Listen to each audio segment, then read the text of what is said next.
Hi, hello, hello அனைவருக்கும் வணக்கம். ஈஸ்மை ட்ரேடிங்கில் உங்களை வரவேற்கிறேன். இன்னைக்கு நம்ம வந்து ரொம்ப முக்கியமானது பார்க்கலாம். எல்லாரும் கேட்டிருந்தாங்க ஸ்ட்ராட்டஜி சொல்லவே இல்லை. இந்த ஸ்ட்ராட்டஜில இந்த ஸ்டாக் வருதுன்னு சொல்றீங்க அப்படின்னு. அதுக்கு முன்னாடி நம்ம முக்கியமான பார்ட் வந்து ரிஸ்க் மேனேஜ்மெண்ட். இதுதான் உங்க ட்ரேடிங்கோடைய பெரிய ஒரு உயிர் நாடியே. கண்டிப்பா நீங்க இதை வந்து பார்த்தே ஆகணும். இந்த ரிஸ்க் மேனேஜ்மெண்ட் வந்து கடைபிடிச்சே ஆகணும். ரிஸ்க் மேனேஜ்மெண்ட்டை நீங்கள் ஃபாலோ பண்ணுங்க. கரெக்டான ரிஸ்க்கை நீங்கள் வந்து எடுத்தீங்க. நீங்கள் வந்து ஸ்டாக் மார்க்கெட்டில் வின்னிங் பர்சனாக இருக்கலாம். ஏன் வந்து 95% ட்ரேடர்ஸ்லாம் வராங்க போயிடுறாங்க, ஸ்டாக் மார்க்கெட்டில் எல்லாமே லாஸ் பண்ணிடுறாங்க, என்னன்னா அவங்களுடைய ரிஸ்க் மேனேஜ்மெண்ட்டு சரியில்லை. ஸோ அதை சரி பண்ணுறதுக்கான வீடியோ தான் இது. அதனால தான் இது வரைக்கும் எந்த ஸ்ட்ராட்டஜியும் சொல்லலை, உங்களுக்கு எந்த இதுவுமே சொல்லி தரவே இல்லை. இது எப்படி வாங்குறோம் உங்களுக்கு வந்து ஒரு இது வரைக்கும் சொல்லியிருந்தது இதில் ஸ்ட்ராட்டஜிலாம் உங்களுக்கு ஒர்க் அவுட் ஆகுதா, இது மாதிரி உங்களால் பண்ண முடியுமா, பேசிவ் இன்கம் எடுக்க முடியுமா, ஆக்டிவாக இன்கம் பண்ண முடியுமா ஸ்டாக் மார்க்கெட்டில், எல்லாம் சொல்லியிருக்கு. அதுக்கான ஸ்ட்ராட்டஜி மற்றது எல்லாத்துக்கும் முன்னாடி வந்து முக்கியமான ஸ்டெப் வந்து ரிஸ்க் மேனேஜ்மெண்ட். இதுக்கப்புறம் தான் அதை சொல்லணும். அதுக்காக வெயிட் பண்ணிட்டு இருந்தாச்சு. வாங்க பார்க்கலாம். ரிஸ்க் மேனேஜ்மெண்ட்னா ஒன்றும் இல்லை. நம்ம வந்து ஒரு ட்ரேட் எடுக்கிறோம், ஒரு ஸ்டாக்கை வாங்குறோம், அதுக்கு வந்து நமக்கு எவ்வளோ வந்து பொட்டன்ஷியல் லாஸ் இருக்கும், அந்த லாஸை நம்ம வந்து டாலரேட் பண்ண முடியுமா, அக்செப்ட் பண்ணிக்க முடியாது. என் பாக்கெட்லேருந்து நீ எனக்கு வந்து 100 போனாலும் நான் வந்து என் லைஃப் வந்து நல்லபடியாக ரன் பண்ண முடியும். அந்த 100 என்னுடைய அன்றாட ஆக்டிவிட்டீஸ்லையோ இல்லை வந்து வீட்டுக்கு தேவையான இதுலையோ பேர்டன் வராது, ஃபினான்ஷியல் பேர்டனே இருக்காது. அப்படின்ற மாதிரி இருக்கும்போது நீங்கள் அந்த அமௌண்ட்டை தான் நீங்கள் ரிஸ்க்காக எடுக்கணும். புரியுதுங்களா?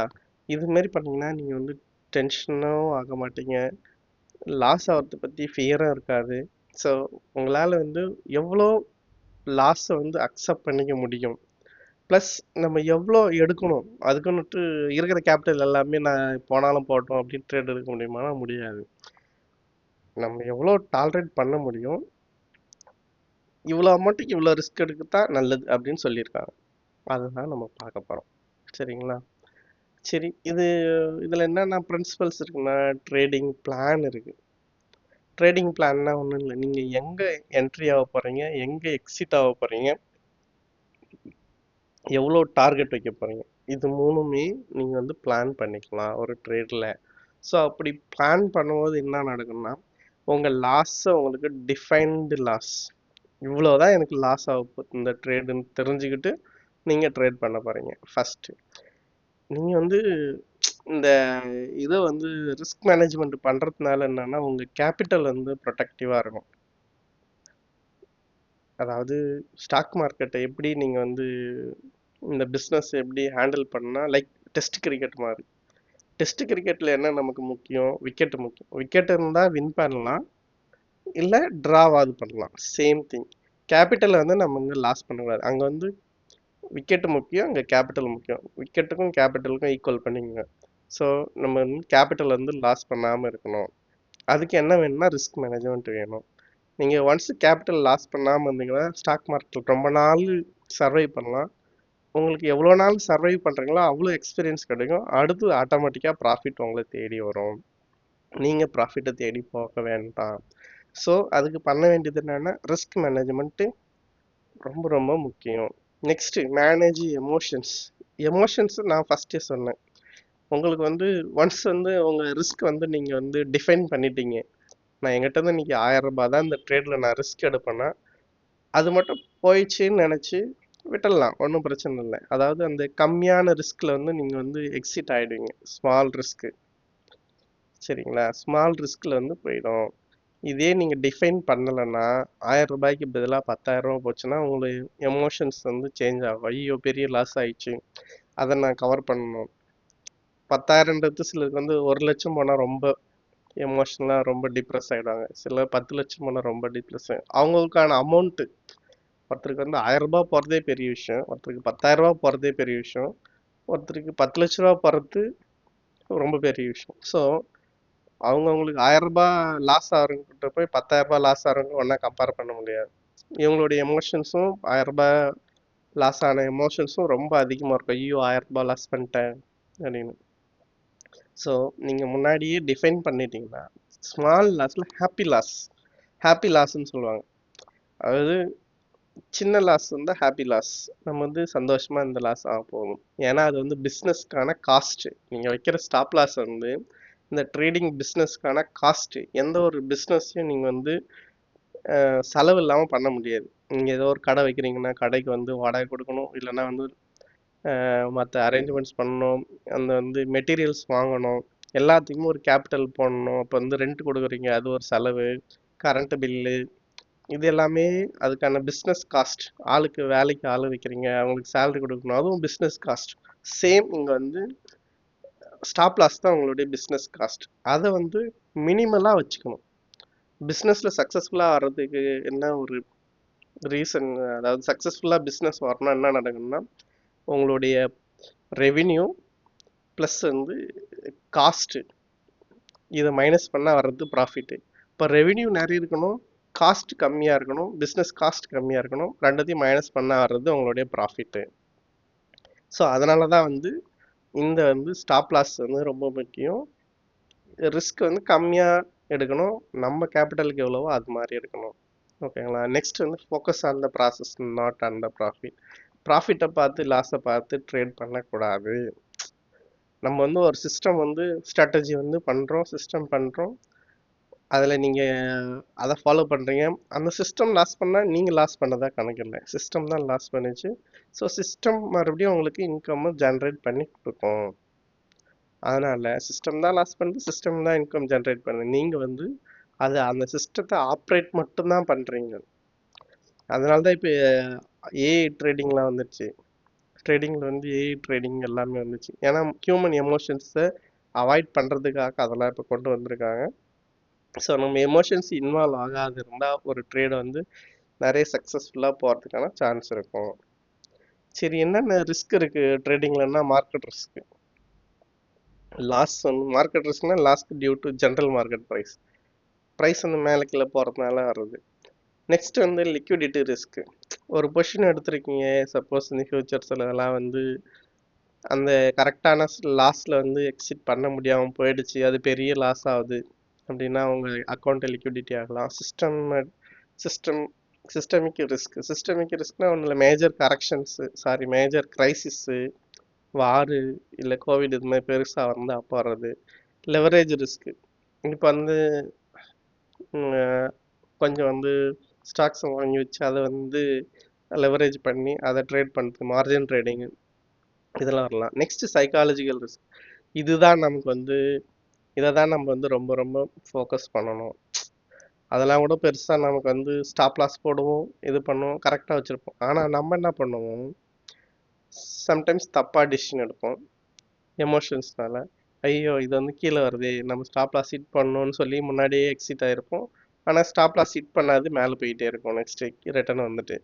இல்லைனா ஒரு ஸ்டாப் லாஸ் ஹிட் ஆகுது அந்த ட்ரேடுனா நமக்கு வந்து இல்லை நான் கரெக்டு தான் அப்படியே ஹோல்ட் பண்ணியிருக்கிறது, ஓவர் கான்ஃபிடென்ஸு, இதனாலையும் நிறைய ட்ரேடிங்கில் நமக்கு ரிஸ்க் இருக்குது.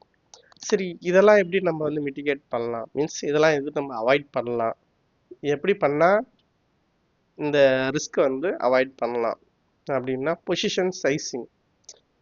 நம்ம வந்து இவ்வளோதான், நம்ம இருக்கிற அமௌண்ட்டுக்கு இவ்வளோதான் ரிஸ்க் எடுக்க முடியும், மீன்ஸ் 1% பர் ட்ரேடு, அது மாதிரி பொசிஷன் சைஸிங் வைக்கணும்.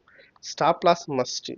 நீங்கள் வந்து லாங் டேர்முக்கு வாங்கினாலும் ஷார்ட் டேர்முக்கு வாங்கினாலும் எதுக்கு வாங்கினாலும் ஸ்டாப் லாஸ் மஸ்ட்டு. நீங்கள் வந்து ஃபண்டமெண்டலி பார்த்து வாங்கினாலும் எது வாங்கினாலும் ஸ்டாப் லாஸ் போட்டிங்கன்னா உங்களுடைய ரிஸ்க் வந்து கம்மியாக இருக்கும். சப்போஸ் ஆப்போசிட்டாக போகுது, நீங்கள் எடுத்து சரியில்லைன்னா உங்களை லாஸ் கம்மியாக இருக்கும். Next trailing stop loss. Once நான் வந்து ப்ராஃபிட்டில் வந்துட்டுனா அது வந்து ட்ரையல் பண்ணி நான் வாங்கின ப்ரைஸுக்கு மேலே வச்சுக்கலாம், இல்லைன்னா இன்னும் நல்லா மேலே போயிடுச்சுன்னா இன்னும் அதிக ப்ரைஸை மாற்றி வைக்கலாம். நெக்ஸ்ட்டு ரிஸ்க் ரிவார்ட் ரேஷியோ வந்து மெயின்டைன் பண்ணலாம். 1:3 வந்து காமனாக வச்சுக்கலாம். அப்படி வச்சா நல்லாவே நமக்கு வந்து ப்ராஃபிட் கிடைக்கும். நெக்ஸ்ட்டு டைவர்சிஃபிகேஷன், மீன்ஸ் எல்லா அமௌண்ட்டும் எடுத்து போய் ஒரே இதில், இப்போ ஒரு ஸ்டாக் நல்லா மூவ் ஆகுதுன்னு சொல்லி இருக்கிற அமௌண்ட் எல்லாத்தையும் அதையே வாங்கக்கூடாது. அதில் கொஞ்சம் அது எப்படி வந்து ஸ்ப்ளிட் பண்ணி வாங்குறது, அதெல்லாம் நம்ம அடுத்தடுத்து இந்த வீடியோவில் பார்க்கலாம். இதுவும் நமக்கு வந்து ஒரு ட்ரேடில் இவ்வளோ அமௌண்ட் தான் போடணும் அப்படின்றதையும் நம்ம வந்து கால்குலேட் பண்ணி இன்வெஸ்ட் பண்ணணும். நெக்ஸ்ட் வந்து லிவரேஜ் வந்து மேனேஜ் பண்ணணும். நமக்கு வந்து சம்படிஸ் வந்து சில பேர் என்ன பண்ணுவாங்க, இன்ட்ராடேக்கு லிவரேஜ் இவ்வளோ தராங்கன்னு ஓவராக எடுத்து ட்ரேடு பண்ணி எல்லாம் லாஸ் பண்ணி நிறைய மைனஸில் போகிறது, இதுமாரிலாம் பண்ணக்கூடாது. ரிஸ்க் மேனேஜ்மெண்ட் ஃபார்மா இது எல்லாரையும் ஸ்க்ரீன்ஷாட் எடுத்து வச்சுங்க. இதுதான் உங்களுடைய லைஃப் லைன். இதை வந்து நீங்கள் வந்து ஸ்க்ரீன்ஷாட் எடுத்து வச்சுங்க. இதை ஃபாலோ பண்ணுங்க. நீங்கள் வந்து ஸ்டாக் மார்க்கெட்டில் சர்வை ஆகிவிடுங்க. இதை ஃபாலோ பண்ணிங்கன்னா என்னதான் உங்களுடைய ஸ்ட்ராட்டஜி வெரி பேடாக இருந்தாலும் இதை ஃபாலோ பண்ணிங்கன்னா நீங்கள் ஸ்டாக் மார்க்கெட்டில் சர்வைவ் ஆகிடுவீங்க.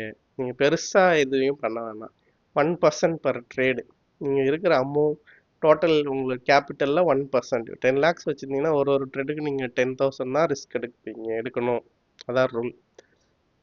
ஃபஸ்ட்டு வந்து 1% பர் ட்ரேட்னா 10,000 வச்சுங்க. 10 lakhs. Calculate risk per share. ஒரு ஷேருக்கு வாங்கினா எவ்வளோ ரிஸ்க்காக இருக்கும்? 100 ரூபாய் இருக்கிற ஷேர் வந்து 80 ரூபா ஸ்டாப் லாஸ் வைக்கிறீங்கன்னா 20 ரூபாய் அந்த ஷேருக்கு வந்து ரிஸ்க்கு இருக்குது ஒரு ஷேரில். அப்போ நீங்கள் எவ்வளோ ஷேர் வாங்கலாம் அப்படின்றதுக்கு இந்த ஃபார்முலா யூஸ் பண்ணுங்கள். குவான்டிட்டி டு பை, எவ்வளோ குவான்டிட்டி நீங்கள் வாங்க போகிறீங்க. Risk per trade, risk per share, RPT divided by RPS. எக்ஸாம்பிளாவது பார்க்கலாம். ஃபஸ்ட்டு கேபிட்டல் வந்து 10 lakhs. அப்போ 1%னா 10,000. ஒரு stock name ABC some stock, அது வந்து 400 rupeesனு இருக்குது. அதனுடைய ஸ்டாப் லாஸ் வந்து 380 இருக்குது. அப்போ ரிஸ்க் பர் ஷேர், ஒரு ஷேர் வாங்கினா எவ்வளோ ரிஸ்க் ஆகும்னா 20 ரூபாய் உங்களுக்கு ரிஸ்க்கு. அப்போ குவான்டிட்டி டு பை, எவ்வளோ குவான்டிட்டி இந்த ஏபிசி ஸ்டாக் வாங்கணும் அப்படின்னா 10,000 டிவைடட் பை 20, 500. 500 குவான்டிட்டி நீங்கள் வாங்கலாம். எப்படின்னா 10 lakhs கேபிட்டல் இருந்தால் நீங்கள் 500 குவான்டிட்டி வாங்கலாம். இதுக்கு எவ்வளோ ஃபண்டு நீங்கள் அந்த 10 lakhல இதுக்கு எவ்வளோ அலோகேட் பண்ண போகிறீங்க? ஏன்னா வந்து நம்ம டைவர்சிஃபிகேஷனும் சொல்லியிருக்கு, ஒரே ஸ்டாக்ல எல்லாத்தையும் போட வேணான்னு.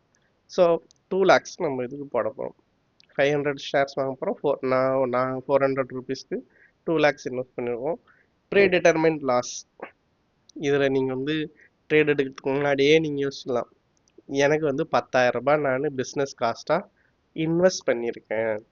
இதில் இந்த ட்ரேடுக்கு நான் 10,000 பிஸ்னஸ் காஸ்ட்டாக இன்வெஸ்ட் பண்ணியிருக்கேன். அது ரிட்டர்ன் உங்களுக்கு கொடுத்துச்சுன்னா அதிகமாக கொடுக்கும். சரி, நெக்ஸ்ட் இன்னொன்று பிக்யூஆர்எஸ்னு ஒரு ஸ்டாக் இருக்குது. அதனுடைய price 75, stop loss 70, risk per share 5 ரூபா. எவ்வளோ குவான்டிட்டி வாங்கலாம்னா சேம் 10 lakhs கேபிட்டலுக்கு 10,000 தான். 10,000 divided by 10,000 divide by 5, 2,000 quantity நீங்கள் வாங்கலாம். அதில் வந்து 5,000 தான் வாங்குறீங்க, இங்கே 2,000 குவான்டிட்டி வாங்குறீங்க. ரிஸ்க் வந்து கம்மியாக இருக்கும்போது ஸ்டாக் வந்து அதிகமாக வாங்கலாம். ரிஸ்க் அதிகமாக இருக்கும்போது ஸ்டாக் குவான்டிட்டி கம்மியாக வரும், வேற ஒன்றும் இல்லை. அப்போ நீங்கள் இன்வெஸ்ட் பண்ணுறதே 1.5 lakhs தான் இதில் இன்வெஸ்ட் பண்ணுறீங்க. இதுலேயே வந்து 10,000 rupees நீங்கள் பிஸ்னஸ் காஸ்ட்டாக இன்வெஸ்ட் பண்ணுறீங்க. போனால் உங்களுக்கு 10,000 போகும், இல்லைனா வந்து 30,000 வரும். வேறு எக்ஸாம்பிள், கேபிட்டல் வந்து 40 lakhs இருக்குது. 1%னா 40,000 நீங்கள் ரிஸ்க் எடுக்கலாம் ஒரு ட்ரேடுக்கு. பிஎன்டின்னு ஒரு ஸ்டாக்கு 1,200 ரூபாய், ஸ்டாப் லாஸ் வந்து 1,120, ரிஸ்க் பர் ஷேர் 80 ரூபா. அப்போ வந்து எவ்வளோ குவான்டிட்டி வாங்குறீங்கன்னா 40,000 டிவைடட் பை 80, 500 குவான்டிட்டி வாங்க போகிறீங்க. 500 இன்ட்டு 1,200, 1,200 ப்ரைஸ், 500 குவான்டிட்டி. ஸோ இந்த ட்ரேடில் நம்ம இன்வெஸ்ட் பண்ணது 6 lakhs rupees இன்வெஸ்ட் பண்ண போகிறோம். பிஸ்னஸ் காஸ்ட்டாக நம்ம வச்சுருக்கிறது 40,000 வச்சுருக்கோம். ஏன்னா 40 lakhs இருக்குது, அதனால் 40,000 அதிகமான அமௌண்ட் வந்து அதிகமாக நம்ம ரிஸ்க் எடுக்கலாம், வேற ஒன்றும். சரி, இந்த ஸ்டாப் லாஸ் போகிறதுனால என்ன? போகிறதுனால ரிஸ்க் கம்மியாகும், எனக்கு ப்ராஃபிட் வருமா? ஃபர்ஸ்ட் எக்ஸாம்பிள் பார்க்கலாம் பாருங்க. சாரி, ஸ்ட்ரைக் ரேட் வந்து 30% தான் இருக்குது உங்களுக்கு. ரொம்ப கேவலமான ஸ்ட்ராட்டஜி தான் உங்களுக்கு தெரியுது, எக்ஸாம்பிளுக்கு சொல்கிறேன், அதனால எல்லாம் தப்பாக நினைக்கணும். 10 ட்ரேடு எடுத்தால் 3 ட்ரேடு தான் உங்களுக்கு வந்து சக்ஸஸ்ஃபுல்லாகுது. நீங்கள் வந்து 1:3 ரிஸ்க் ரிவார்ட் ரேஷியோ வந்து மெயின்டைன் பண்ணுறீங்க. Means same 10 lakh capital example வச்சுக்கலாம். 10,000 rupees பர் ட்ரேடுக்கு 7 ட்ரேடு எடுத்து 10,000 லாஸ் பண்ணுறீங்க. 70,000 ரூபாய் லாஸ் ஆகிடுது 7 ட்ரேடில். 3 ட்ரேடு வந்து ப்ராஃபிட் ஆகிடுது. ரூ. 30,000 ஒரு ட்ரேடுக்கு வந்து ப்ராஃபிட் வருது. 1:3னா ரூ. 30,000 ஒரு ட்ரேடுக்கு, 3 ட்ரேடுக்கு ரூ. 90,000 ப்ராஃபிட் வருது. நெட் ப்ராஃபிட்னு பார்த்தா 90,000 மைனஸ் 70,000 ரூ. 20,000 நெட் ப்ராஃபிட் கிடைக்குது. உங்களுக்கு risk reward ratio stop loss maintain பண்ணுறதுனால நீங்கள் வந்து நெட் டு நெட் பார்த்தா ப்ராஃபிட்டில் தான் இருக்கீங்க. இதில் உங்கள் சார்ஜஸ்லாம் ஒரு 2,000 பண்ணாலும் 18,000 வந்து ப்ராஃபிட்டில் தான் இருக்கீங்க. மேக்ஸிமம் நான் சொல்கிறேன் 1000. ரெண்டாவது எக்ஸாம்பிள் பாருங்கள். ஸ்ட்ரைக் ரேட்டு இப்போ வந்து நீங்கள் ஸ்டாக் மார்க்கெட்டில் ரொம்ப வருஷம் இருந்துட்டீங்க. உங்களுக்கு ஸ்டாக் வந்து ஐடென்டிஃபை பண்ணுறது, அந்த ஸ்டாக் செலெக்ஷன்லாம் கொஞ்சம் நல்லா தெரியுது. உங்களோட ஸ்ட்ரைக் ரேட் 50% மாறிடுச்சு. மீன்ஸ் 10 ட்ரேட் எடுத்தால் 5 வின் ஆயிடுறீங்க. 5 ட்ரேடு சக்ஸஸ்ஃபுல்லாக உங்கள் ரிஸ்க் ரிவார்ட் ரேஷியோ அச்சீவ் பண்ணுது. ஸோ ஒரு ட்ரேடுக்கு 10,000 ரிஸ்க்கு, 5 ட்ரேடு லாஸ் ஆகுது, 50,000 போயிடுச்சு. மீதி 5 ட்ரேடு வந்து 1:3 வந்து கிடைக்குது.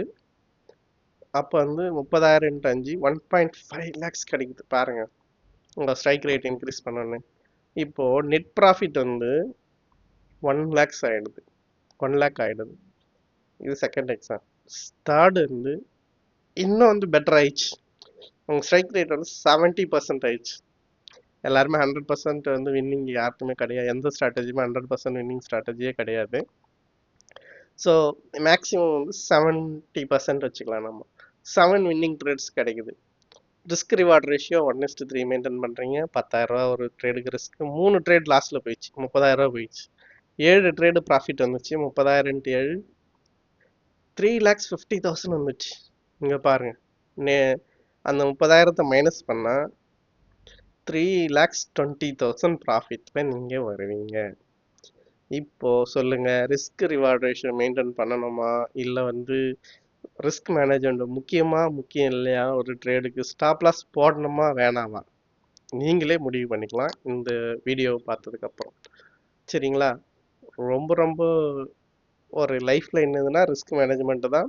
அதை கண்டிப்பாக ஃபாலோ பண்ணுங்கள். ஸ்டாக் மார்க்கெட்டில் ரொம்ப நாள் நீங்கள் வந்து சர்வைவ் பண்ணலாம். எவ்வளோக்கு எவ்வளோ ரொம்ப நாள் இருக்கீங்களோ அவ்வளோக்கு எவ்வளோ உங்களால் நெக்ஸ்ட்டு அடுத்து ப்ராஃபிட் எடுக்க முடியும். சரிங்களா? Thank you so much. இந்த வீடியோ பிடிச்சிருந்துங்க லைக் பண்ணுங்கள், கமெண்ட் பண்ணுங்கள். சிம்பிளாக இருந்துச்சான்னு சொல்லுங்கள். சிம்பிளிசிட்டி தான் நம்மளுடைய கோர் கான்செப்டே. இஎம்டினா TFT, tension free trade. Tension free ட்ரேடுக்காக தான் இந்த சேனலே உருவாக்கியிருக்குது. அதை ஃபுல் ஃப்ளட்ஜடாக உங்களுக்கு வந்து இம்ப்ளிமெண்ட் பண்ணுற அளவுக்கு அவங்கள டீச் பண்ணலாம் அப்படின்றதுக்காக தான் இந்த சேனலை ஆரம்பிச்சிருக்கு. அது மாதிரி நடக்குதா இல்லையான்னு கமெண்ட் பண்ணுங்கள். Thank you so much. மறக்காமல் சப்ஸ்கிரைப் பண்ணுங்கள், ஷேர் பண்ணுங்கள். உங்களை அடுத்த வீடியோவில் சந்திக்கிறேன். நன்றி.